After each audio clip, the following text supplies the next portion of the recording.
There's almost no design for beauty in aviation. The wing location, round windows, waist seatbelts. Why are all these things exactly that way? Well, fasten your seatbelts. You'll get answers to a lot of questions about planes. 1. How to go faster in line at the airport. It's better to stand in the leftmost line during registration. You're likely to go faster because most people are right-handed and intuitively turn right. 2. Why can't you carry liquids on board? Hazardous substances can be easily dissolved in liquids, so for safety reasons, only a very small volume of liquid can be carried on board a plane. 3. Why are the wings of most passenger aircraft located at the bottom of the plane? It's called a low wing. Firstly, if you install the engine under low wings, it'll be closer to the ground and easier to repair. Secondly, the wings will take on part of the shock in case of a hard landing. And if the plane falls into the water, then the wings become a life-saving pillow. By the way, a plane can stay afloat from 10 minutes to 60 hours. It all depends on the model of the plane, weather conditions, and the pilot's skills. 4. Why are the wings of cargo planes located at the top? Now, this is called a high wing. It's easy to load cargo onto these planes since the hull is very close to the ground. Also, it's convenient to land on airfields with a not so well-prepared runway. Debris won't get into the engine. And last but not least, such a wing position has less aerodynamic drag during the flight. And finally, 5.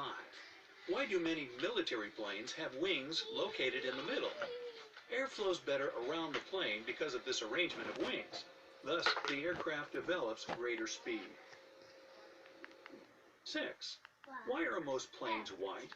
Well, it turns out this color best reflects the sun's rays, and the aircraft body...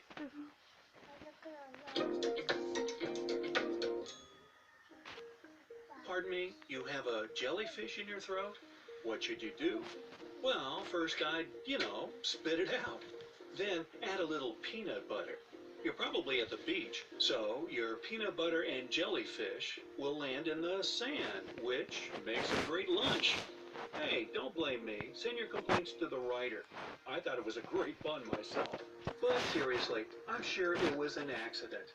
Even if you swallowed Mr. Jelly to protect him from a hungry seagull, or because you wanted to impress a girl, that won't work by the way, gulping him down is a really bad idea for both of you. Get help immediately. Talk to a lifeguard or call an ambulance.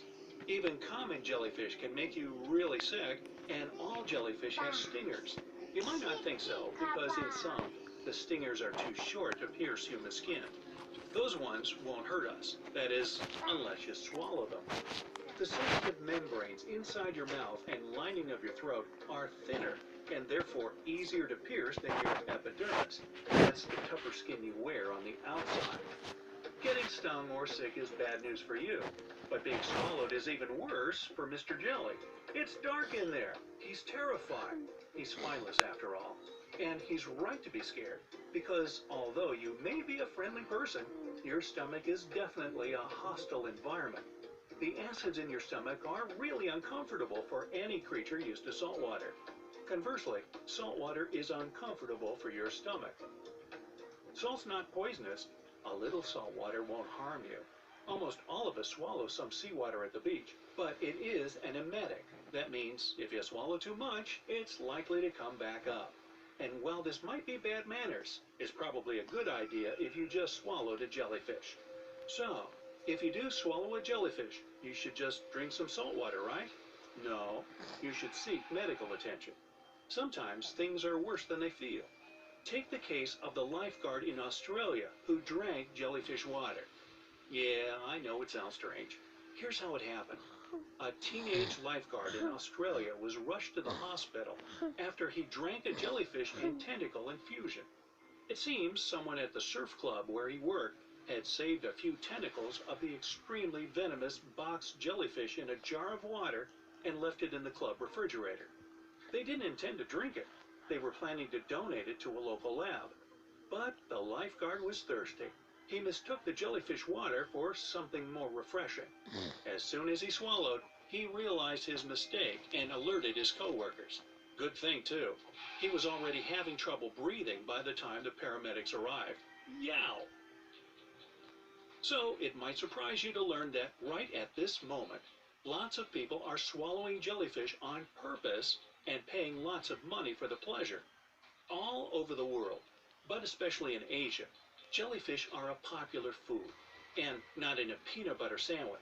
But hey, if you try one, tell me how it tastes.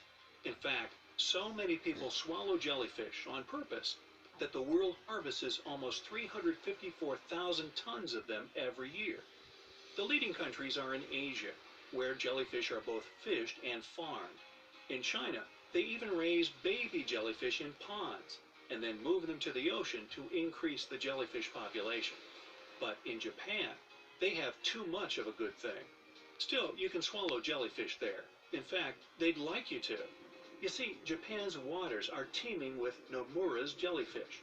These guys weigh in at a colossal 450 pounds. They're so big that when they get caught in a fisherman's net, they can sink the ship. Ooh, like a sumo jellyfish. You can't swallow one whole, but even if you can only manage one little bite, Japan will thank you. You see, the overabundance of Nomura's jellyfish has become such a problem that the Japanese government decided the best way to deal with them is to have them over for dinner. Not to play cards, or to dish about other fish, but for dinner and lunch, and even a really cool dessert we'll talk about later. Incredibly, despite having more Nomura's jellyfish than they can handle, Japan imports an additional 5 to 10,000 tons of edible jellyfish every year. They can be eaten in a few different ways. Desalinated, that means the salt's been removed, jellyfish don't have much flavor, but they have hardly any fat and can add texture to food, or even be served alone if they're dressed with something really spicy, like chili sauce. Other popular jellyfish dishes include jellyfish pickles, jellyfish sushi, jellyfish with white rice and sesame sauce, and jellyfish complementing shredded chicken. Oh, you will look marvelous. Health Nuts will even tell you that jellyfish chips are a fabulous alternative to the potato kind. Remember, all this doesn't mean you should just pop the jellyfish you find on the beach into your mouth.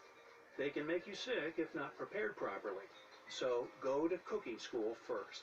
And that cool dessert I mentioned earlier, it's cool for two reasons. One, what's cooler than jellyfish ice cream? Two, it's bioluminescent. This bioluminescent jellyfish ice cream glows in the dark. And when you eat it, the pH on your tongue reacts with the luminescent proteins to make your tongue glow too. Wow. I don't know how it tastes, but I really want to try it. Unfortunately, last I heard, it was selling for about $200 a scoop. So it might be a while. Maybe you'll buy me some. My birthday's coming up. Bioluminescence is really cool, and I mean literally cool. It's a natural light without heat, as opposed to hot light, like from the sun or electricity. A lot of sea life, especially in the deep sea where it's super dark, have this amazing feature.